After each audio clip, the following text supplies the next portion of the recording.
बलात्कारपछि हत्या भएकी सुर्खेतकी इनिसा विकको बारेमा पूजा देवकोटाले भावुक हुँदै यस्तो गीत गाएकी छिन्। यो भिडियोलाई अन्तिमसम्म हेरेर यो बहिनीको न्यायको लागि यो भिडियोलाई सेयर गर्नुहोला। अन्तिमसम्म हेरेर यो भिडियो हेर्नुहोस् त।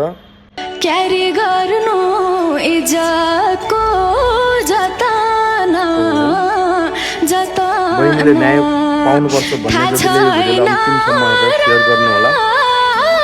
सुर्खेतको घटना न्याय पाउनुपर्छ भनेर माया जस्टिस फर बजार बजारमा मन्जुरियो मनसँग बहिनीलाई सलाम मलाई मन पर्ने तिमी एक हजार हजारमा क्यारी गर्ने इज्जतको जताना जताना थाहा छैन र सुर्खेतको घटना किन कहाँ पाइन्छ र माया